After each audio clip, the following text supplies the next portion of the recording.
Energy issues in Maryland are going to be a hot topic this session, with lawmakers trying to figure out how to not only generate more energy in the state, but protect landowners, especially with the controversial projects like the proposed 70-mile transmission line on the table.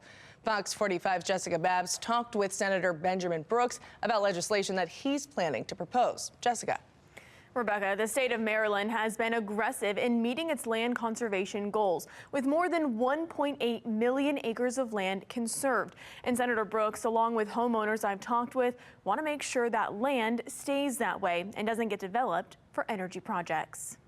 With session right around the corner, Maryland's energy crisis is coming into focus. We got to do what we can do to protect the ratepayers and keep costs down. On the heels of the controversial Maryland Piedmont Reliability Project, a proposed 70-mile high-voltage transmission line that could span Baltimore, Carroll, and Frederick counties, which many lawmakers have argued won't benefit Maryland, lots of legislation is being introduced to protect property owners. We hear you, and we want to protect your interests and your rights as well. Right now, with the proposed transmission line, the threat of eminent domain is looming. It's been leaving many property owners who have protected land puzzled. It really was a shock. We thought that that was something that kind of kept us protected in a way from these types of projects. But now Senator Benjamin Brooks, representing Baltimore County, is introducing legislation which would stop the state from taking property in a conservation easement.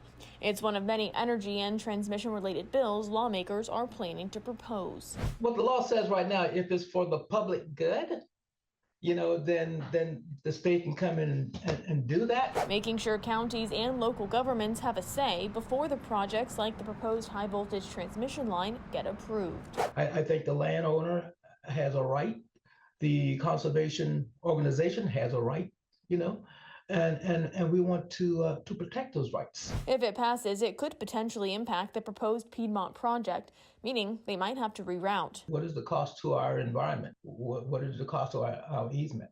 They can find alternate routes. He also says he plans to propose legislation, making sure if eminent domain does come into play, landowners are properly compensated. We need additional generation in the state. While transmission officials like PJM, the regional transmission organization, say the project is needed because of data centers, electrification, and power plants going off the grid. Brooks is voicing concerns about the proposed power project and the $424 million tab ratepayers could be forced to pay.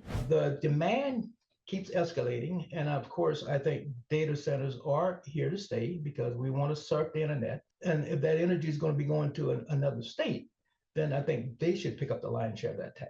He says all other options should be exhausted first. We need sustainability, we need reliability, but at the same time we need affordability, and then getting more generation in the state of Maryland could lend itself to that affordability. And I also heard from Delegate Charkoudian's office today.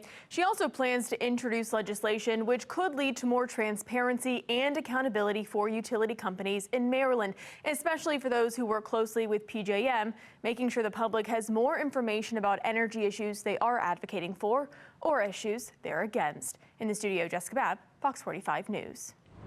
I'm Mary Bubala. Thank you for watching. Here's another video for you to watch. Also take some time to subscribe to our YouTube channel.